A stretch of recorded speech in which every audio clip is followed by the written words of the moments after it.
Hello friends, आप सभी का स्वागत है हमारे चैनल पर। आज हम बात करेंगे झारखंड की मुख्यमंत्री मैया सम्मान योजना की बड़ी अपडेट के बारे में। आखिर किन किन जिलों में महिलाओं के खाते में योजना की राशि पहुंच चुकी है, किन जिलों में भुगतान प्रक्रिया जारी है और बाकी लाभार्थियों को पैसा कब तक मिल सकता है। सबसे पहले आपको बता दें, मुख्यमंत्री मैया सम्मान योजना के तहत पात्र महिलाओं को हर महीने 2,500 रुपए की आर्थिक सहायता सीधे बैंक खाते में डीबीटी के माध्यम से भेजी जाती है। ये योजना झारखंड सरकार द्वारा महिलाओं को आर्थिक रूप से मजबूत बनाने के उद्देश्य से शुरू की गई थी। अब बात करते हैं जिलों की, कौन कौन से जिलों में पैसा भेजा गया है और कितना पैसा भेजा गया है। तो सबसे पहले बात करते हैं राजधानी रांची जिले में सबसे बड़ी संख्या में महिलाओं के खातों में राशि भेजी जा चुकी है। रिपोर्ट के अनुसार रांची जिले की लगभग 3,89,000 से अधिक महिलाओं के खातों में 2,500 रुपए की दर से कुल 97 करोड़ रुपए से अधिक की राशि भेजी गई है। इसके अलावा कई जिलों में भुगतान प्रक्रिया चरणबद्ध तरीके से जारी है।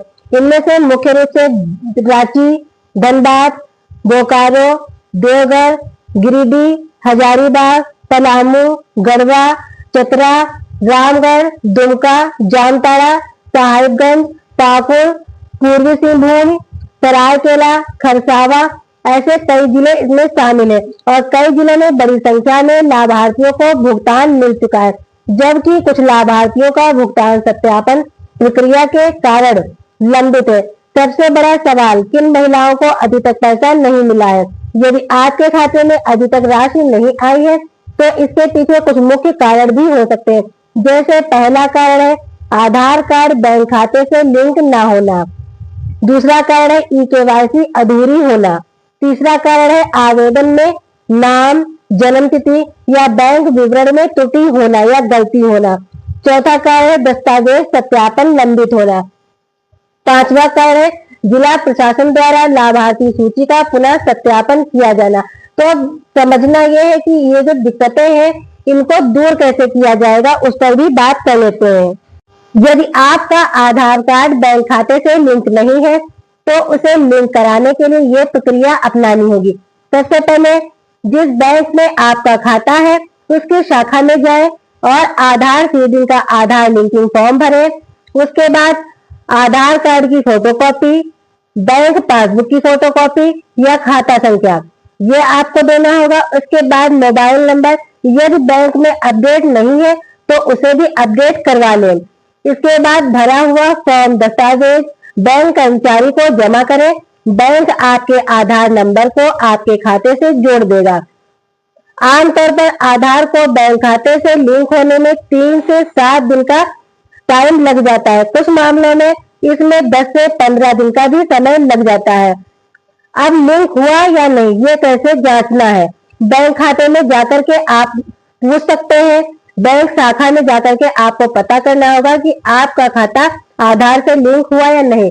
इसके अलावा बैंक की मोबाइल ऐप या इंटरनेट बैंकिंग के माध्यम से भी पता कर सकते हैं। इसके अलावा एटीएम या पासबुक अपडेट करवा कर भी आप पता कर सकते हैं।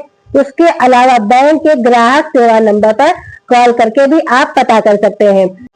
सिर्फ आधार लिंक होना ही काफी नहीं, कई योजनाओं के लिए बैंक खाते का डीबीटी यानी बैंक डायरेक्ट बेनिफिट ट्रांसफर के लिए सक्रिय होना भी आवश्यक होता है। यदि डीबीटी सक्रिय नहीं है तो बैंक से इसे भी चालू करना पड़ सकता है। इसके अलावा आधार कार्ड आप अपने साथ रखें। ई-केवाईसी के लिए सबसे जरूरी दस्तावेज आपका आधार कार्ड होता है। आधार में आपका नाम और जन्म तिथि सही होनी चाहिए। आधार से मोबाइल नंबर लिंक होना चाहिए। अधिकांश ई-केवाईसी प्रक्रियाओं में आपके आधार से जुड़े हुए मोबाइल नंबर पर ओटीपी भेजा जाता है। यदि मोबाइल नंबर लिंक नहीं है तो पहले उसे आधार केंद्र में अपडेट कराना होगा ताकि उस पर ओटीपी भेजा जा सके। इसके बाद योजना की राशि सीधे बैंक खाते में भेजी जाती है, इसीलिए बैंक खाते में आधार सीडिंग और डीबीटी सक्रिय होना आवश्यक है। यदि ओटीपी से ई-केवाईसी नहीं हो रही है तो आप अपने नजदीकी सीएससी जनसेवा केंद्र या प्रखंड कार्यालय में जाकर बायोमेट्रिक ई-केवाईसी करा सकते हैं। इसमें अंगूठे या उंगली के निशान से सत्यापन किया जाता है। इसके लिए आपको कुछ आवश्यक दस्तावेज देने होंगे, जैसे Aadhaar card, bank passbook, mobile number, योजना का पंजीकरण या आवेदन संख्या अगर आपके पास उपलब्ध है तो ये आपको देना होगा। अब बात करते हैं कि ई-केवाईसी पूरी होने में कितना समय लग जाता है। तो आमतौर पर ई-केवाईसी पूरी होने के लिए 3 से 7 दिन का समय लग जाता है। यदि मैया सम्मान योजना के आवेदन में नाम, जन्म तिथि या बैंक खाते की जानकारी में गलती हो गई है तो उसे सुधारने के लिए आमतौर पर ये प्रक्रिया अपनानी होती है। जैसे सबसे पहले गलती की पहचान करें, देखें कि गलती किस जानकारी में है, नाम की स्पेलिंग गलत है, जन्म तिथि गलत दर्ज हो गई है या बैंक खाता संख्या गलत है या IFSC कोड गलत है, आधार नंबर या मोबाइल नंबर गलत है। ये सब कुछ आपको जांचना है। सुधार के लिए निम्न दस्तावेजों की आवश्यकता पड़ सकती है, तो इन सभी दस्तावेजों को आप संभाल करके रखें। इसके अलावा अगर आपका काम फिर भी नहीं बनता है तो आप कुछ जगहों पर संपर्क कर सकते हैं, जैसे ग्राम पंचायत कार्यालय, प्रखंड कार्यालय या BDO कार्यालय भी इसको कहते हैं। महिला एवं बाल विकास विभाग के संबंधित कार्यालय में जाकर भी पता कर सकते हैं या फिर जन सेवा केंद्र, यदि वहां से आपने आवेदन किया। अगर आपने जिस भी जन सेवा केंद्र से आवेदन किया है तो वहां से भी आप पूरी जानकारी प्राप्त कर सकते हैं। अधिकारी आपको सुधार फॉर्म उपलब्ध करा सकते हैं या ऑनलाइन पोर्टल पर संशोधन कर सकते हैं। सही दस्तावेजों के आधार पर रिकॉर्ड अपडेट किया जाएगा। अब बात करते हैं सुधार होने में कितना समय लग जाता है। तो सुधार होने में 4 से 15 दिन का समय लगभग लग जाता है। सत्यापन की आवश्यकता होने पर 15 से 30 दिन का भी समय लग जाता है। यदि सुधार सफलतापूर्वक हो जाता है और आप योजना की पात्रता पूरी करते हैं तो भुगतान आमतौर पर अगली भुगतान सूची या पिछली किस्त में जारी किया जा सकता है। कुछ मामलों में रुकी हुई पिछली किस्तें भी बाद में एक साथ मिल सकती है। इसके बाद जो अगला कारण था पैसा रुकने का, तो वो ये था कि यदि दस्तावेजों का सत्यापन लंबित दिखा रहा है तो इसका मतलब है कि आपके आवेदन और दस्तावेजों की जांच अभी पूरी नहीं हुई है। ऐसी स्थिति में आपको आमतौर पर ये काम करने पड़ सकते हैं। प्रखंड कार्यालय या पंचायत कार्यालय में जाकर अपने आवेदन की स्थिति पता करें। दूसरा कारण, यदि कोई दस्तावेज अधूरा या गलत है तो उसकी सही प्रति जमा करें।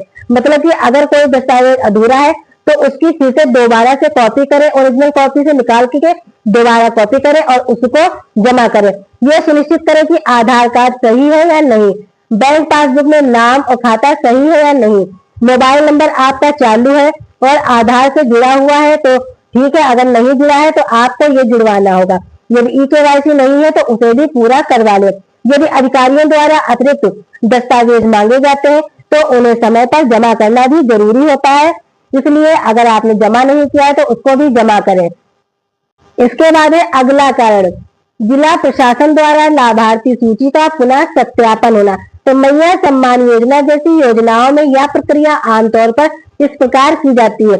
दस्तावेजों की जांच, आवेदन में दिए गए आधार नंबर, बैंक खाता, नाम, जन्म तिथि और पता का मिलान किया जाता है। इसके बाद आधार और बैंक सत्यापन यह देखा जाता है कि आधार बैंक खाते से जुड़ा है या नहीं और DBT के लिए खाता सक्रिय है या नहीं। इसके बाद डुप्लीकेट आवेदन की जांच की जाती है कि एक ही व्यक्ति द्वारा एक से अधिक आवेदन तो नहीं किए गए, इसकी भी जांच की जाती है। पात्रता की जांच की जाती है कि आपकी आयु कितनी है, जितनी आयु बताई गई है इस योजना में उतनी ही आप आयु पूरी करते हैं या नहीं। उसके बाद निवास और योजना की अन्य पात्रता शर्तों का भी सत्यापन किया जाता है। जरूरत पड़ने पर पंचायत सचिव या आंगनबाड़ी कार्यकर्ता, प्रखंड कार्यालय या अन्य स्थानीय अधिकारियों द्वारा जानकारी की पुष्टि की जाती है। गलत या अपूर्ण जानकारी पर सुधार, यदि आवेदन में कोई त्रुटि मिलती है तो लाभार्थियों को दस्तावेज सुधारने के लिए कहा जाता है, उनको दोबारा से मौका दिया जाता है और जब तक आपका ये काम पूरा नहीं होता है तब तक ये राशि आपके खाते में ट्रांसफर नहीं हो पाती। तो आप एक बार फिर से ये सभी स्थिति जांचें कि इस वजह से तो आपका पैसा नहीं रुका है, क्योंकि अधिक जिलों में पैसा भेजा जा रहा है और जिन जिलों में अभी पैसा नहीं भेजा गया है वहां भौतिक सत्यापन का काम चल रहा है, इसीलिए नहीं भेजा गया। लेकिन हमने जितने जिले बताए हैं, अगर उन जिलों में से आप आते हैं और आपका पैसा नहीं आया तो आप अपने आवेदनों की दोबारा से जांच करें। तो ये थी मैया सम्मान योजना से जुड़ी जानकारी के बारे में। ऐसी ही नई जानकारियों के लिए हमारे चैनल से जुड़े रहे। अगर आपने अभी तक हमारे चैनल को लाइक और सब्सक्राइब नहीं किया है तो जरूर कर लीजिए। मिलते हैं नई जानकारी, नई अपडेट के साथ। धन्यवाद।